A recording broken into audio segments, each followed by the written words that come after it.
इस खबर को शुरू करने से पहले आप सभी तमाम दर्शकों से मेरा एक निवेदन है कि आप वीडियो को अंत तक देखिएगा और वीडियो देखने के बाद जो भावना आपके अंदर जागृत होगी उसे कमेंट बॉक्स में जरूर लिखिएगा। यूपी के मुरादाबाद से एक दिल दहला देने वाला मामला सामने आया है, जहां एक नाबालिग बच्ची हवस के भेड़ियों की हैवानियत की शिकार हुई है। मुरादाबाद के भगतपुर थाना क्षेत्र में 14 साल की दलित लड़की के साथ क्रूरता की सारी हदें पार कर दी गई। 4 मुस्लिम दरिंदों ने मिलकर इस मासूम का न सिर्फ अपहरण किया बल्कि करीब 2 महीने तक इसके साथ बंद कमरे में गैंगरेप किया। दरिंदों की हैवानियत यहीं खत्म नहीं हुई। जिहादियों ने पीड़िता के हाथ पर बने ओम के टैटू को तेजाब से जलाकर मिटाने की कोशिश की। जब लड़की खाने की मांग करती थी तो उसके जबरदस्ती खाने में बीफ खिलाया करते थे। भाई साहब, यहाँ हमारे भगतपुर थाना क्षेत्र का एक मामला है। वहाँ पे हमें सूचना मिली किसी सदस्य के अनुसार कि वहाँ पे किसी दलित बच्ची का गैंगरेप किया गया है, जिसको 2 महीने पहले उठा लिया गया था। और प्रशासन के अनुसार कई बार ये लोग वहाँ गए प्रशासन से मदद मांगने के लिए, लेकिन वहाँ प्रशासन ने कहा कि गुमशुदगी में आप प्रार्थना पत्र दे दीजिएगा और हम अपना कार्यवाही करेंगे। लेकिन 2 महीने तक प्रशासन ने ना ढूंढ के देने के कारण इस लड़की को पता नहीं लग पाया कहाँ है। अचानक से सूचना मिलती है कि लड़की आपकी घर पे आ गई है। शाम के समय घर पे पहुंची लड़की ने आके बताया परिवार वालों को क्या ये संक्रमण मेरे साथ में हुआ है। जरा सोच के देखिए कि ये हैवानियत किस कदर रही होगी और इस हिंदू बहन पर क्या गुजरी होगी।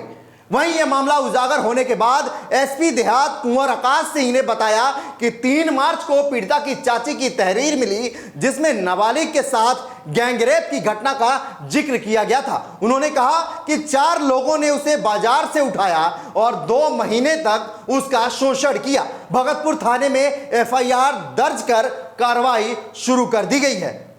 दिनांक 3 मार्च 2025 को थाना भगतपुर क्षेत्र में एक सूचना प्राप्त हुई, जिसमें बताया गया था कि एक नाबालिग के साथ में सामूहिक दुष्कर्म किया गया है। तुरंत इसमें थाना भगतपुर की पुलिस ने एफआईआर रजिस्टर करी एवं इन्वेस्टिगेशन प्रारंभ करी।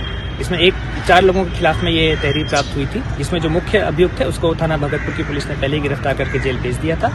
आज इसमें 2 अन्य अभियुक्तों की गिरफ्तारी हो गई है तथा इसमें अन्य विधिक कार्यवाही प्रचलित है। आप सभी दर्शकों को आगाह करना चाहता हूं, यदि आप इस सारी घटना को महज एक घृणित सोच और कुंठा से ग्रस्त अपराधियों का अपराध समझ रहे हैं तो जरा एक बार फिर सोचिए, और फिर भी समझ नहीं आ रहा है तो इन जिहादियों की क्रोनोलॉजी को समझिए, क्योंकि यह गैंग रेप इस्लामिक एजेंडा का हिस्सा लगता है, जिसमें न सिर्फ हिंदू बच्चियों का यौन उत्पीड़न और शोषण किया जाता है बल्कि उनका धर्म परिवर्तन कर उनसे इस्लाम कबूल करवाया जाता है। ज्यादातर ऐसे मामले लव जिहाद का हिस्सा होते हैं, जिसमें कम उम्र की हिंदू लड़कियों को बहला फुसलाकर इस्लाम में कन्वर्ट कराया जाता है। लेकिन मुरादाबाद की इस दलित बेटी के साथ हुई क्रूरता को तो देखकर लगता है कि भारत में भी अब जिहादी पाकिस्तान और बांग्लादेश की तरह हिंदू बेटियों का अपहरण कर इस्लाम में कन्वर्ट करने का नापाक एजेंडा चलाने जा रहे हैं।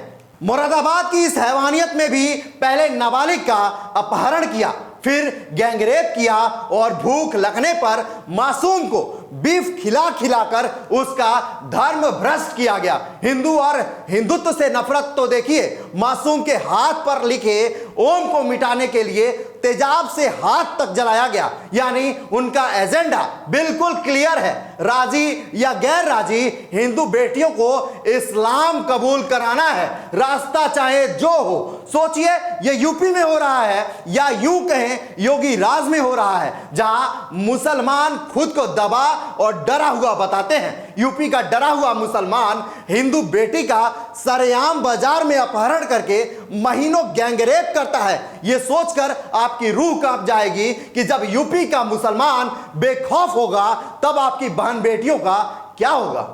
यह जिहादियों का एजेंडा है जो एकदम क्लियर है। हिंदू बेटियों का इस्लामीकरण कराना, हिंदू लड़कियों की जाति चाहे जो कुछ भी हो। अब बात करते हैं सियासी एजेंडा चलाने वाले सफेद पोश नेताओं की, जिनको मुरादाबाद की घटना पर सांप सूंघ गया है, जिन्हें इस दलित की बेटी का ना सिसकी सुनाई देती है ना दर्द दिखाई दे रहा है, क्योंकि मुरादाबाद की दरिंदगी इनके सियासी एजेंडे में फिट नहीं बैठती। जरा सोचिए, जय भीम और जय मीम का नारा देने वाले चंद्रशेखर आजाद कितने मानसिक गुलाम हैं कि सियासी मजबूरियों के सामने कितने लाचार हैं कि दलितों की राजनीति करने के बाद भी दलित की बेटी पर हुए अत्याचार पर चुप्पी साधे हुए हैं। कहां है राहुल गांधी, तमाम वो लोग जो बेटियों और दलितों के अधिकारों के लिए सड़क से लेकर सदन तक बवाल काट देते हैं, संविधान की आड़ में अगड़े को पिछड़े से, दलित को अमीर से बांटने में कोई कोर कसर नहीं छोड़ते। लेकिन आज ये सब चुप हैं, क्योंकि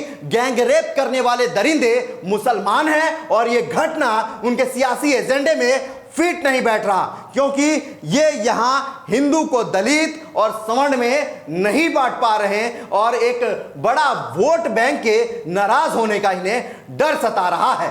बहरहाल इस खबर पर आप क्या सोचते हैं, कमेंट करने से पहले एक बार जरूर सोचिएगा। और तमाम दर्शकों से मेरा वीडियो के अंत में ये दरख्वास्त है कि इन हिंदुओं को बांटना बंद कीजिए। दलित, गरीब, अमीर और ब्राह्मण और दलित में बांटना बंद कीजिए। ये सभी हिंदू बहनें, हम सभी एक हैं। और योगी का बयान तो वो आपने सुना ही होगा, बटोगे तो कटोगे और एक रहोगे तो सेफ रहोगे।